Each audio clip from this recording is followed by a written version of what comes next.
Friends, urban ട്രാവലിലെ പുതിയ വീഡിയോയിലേക്ക് എല്ലാവർക്കും സ്വാഗതം. ഇന്ന് നമ്മളത് തൃശ്ശൂർ ജില്ലയിലുള്ള വാഴാലക്കാവ് ഭഗവതി ക്ഷേത്രത്തിനടുത്താണ്. മലയാള സിനിമയിലെ സൂപ്പർ ഹിറ്റ് ചിത്രങ്ങളുടെ സ്ഥിരം ലൊക്കേഷനാണ് വാഴാലക്കാവ് ഭഗവതി ക്ഷേത്രം. ഏറ്റവും അവസാനം ഇറങ്ങിയ അജഗജാന്തരമാണ് ഇവിടെ അവസാനമായി ഷൂട്ട് ചെയ്ത മലയാള ചിത്രം. കണ്ണെത്താ ദൂരത്തോളമുള്ള നെൽപ്പാടവും അതിനൊറ്റ നടുവിലൊരു ആൽമരവുമാണ് ഈ അമ്പലത്തിൻ്റെ പ്രത്യേകത. മലയാള സിനിമയിലെ മിക്ക സിനിമകളെയും ഷൂട്ടിംഗ് ലൊക്കേഷനാണ് ഈ വാഴാലക്കാവ് ഭഗവതി ക്ഷേത്രം.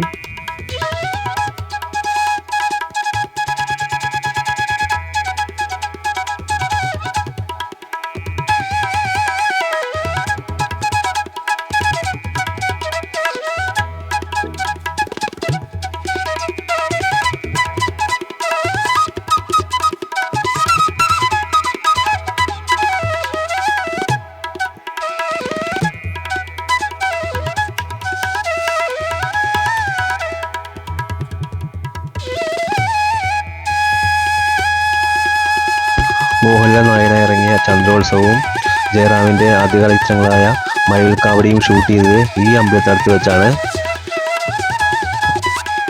നെൽപ്പാടങ്ങളുടെ നടുവിൽ നിൽക്കുന്ന ഈ ആൽമരവും അതിൻ്റെ തൊട്ടടുത്തുള്ള ഈ കൂത്തുമാടവും മിക്ക സിനിമകളിലെയും ലൊക്കേഷനിലൊന്നാണ്.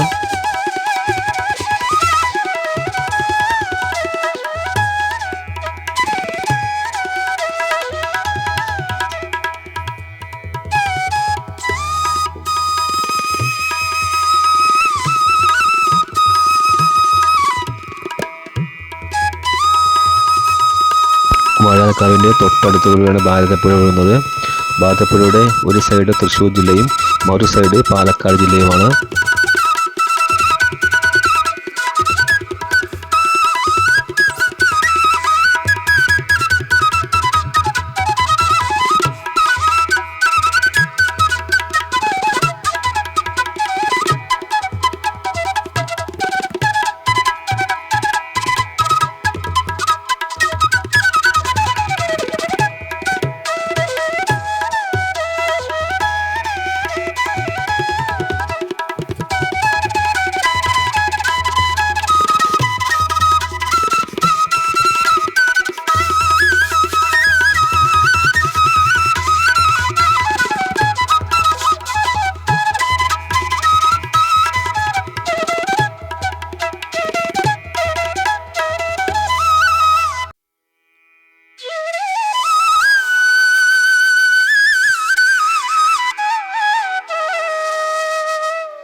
ദിലീപിൻ്റെ സൂപ്പർ ഹിറ്റ് ചിത്രങ്ങൾ ഒന്നായ കുടമാറ്റവും സല്ലാപവും ഷൂട്ട് ചെയ്തത് ഈ വാഴാലക്കാവ് ഭഗവതി ക്ഷേത്രത്തിൽ വെച്ചായിരുന്നു.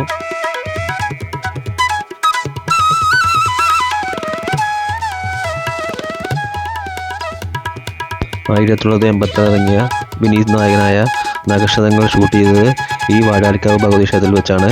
ഏകദേശം 100ഓളം ചിത്രങ്ങൾക്ക് ലൊക്കേഷൻ ആയിട്ടുണ്ട് വാഴാലക്കാവ് ഭഗവതി ക്ഷേത്രം. ജയറാമിൻ്റെ സൂപ്പർ ഹിറ്റ് ചിത്രമായ മഴവിൽക്കാവടിയിലെ പാട്ട് സീനുകളും പറവൂർ ഭരതനും ഇന്നസെൻറ്റും ഉള്ള ഈ സീനുകൾ ഷൂട്ട് ചെയ്തത് ഈ അടുത്തുള്ള ആൽമരത്തിനടുത്ത് വെച്ചാണ്.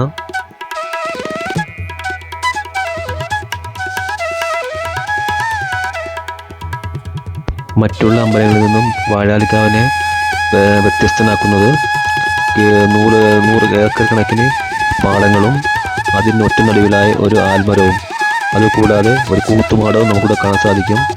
ആ ദൃശ്യഭംഗിയാണ് ഈ വാഴാലക്കാവിലേക്ക് അധികം സിനിമ ഷൂട്ടിങ്ങുകളും എത്തുന്നതിനുള്ള പ്രധാനപ്പെട്ട കാരണം.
മോഹൻലാലിൻ്റെ സൂപ്പർ ഹിറ്റ് ചിത്രമായ ചന്ദ്രോത്സവം ഷൂട്ട് ചെയ്ത സീനുകളൊന്ന് ഈ കാണുന്ന സ്ഥലത്ത് വെച്ചാണ് ചന്ദ്രോത്സവം ഷൂട്ട് ചെയ്തത്. അർബൻ ട്രാവലിൻ്റെ ഈ ചെറിയ വീഡിയോ ഇവിടെ അവസാനിക്കുകയാണ്. ഈ വീഡിയോ ഇഷ്ടപ്പെട്ടെങ്കിൽ നിങ്ങൾ ലൈക്ക് ചെയ്യുക, ഷെയർ ചെയ്യുക, സബ്സ്ക്രൈബ് ചെയ്യുക.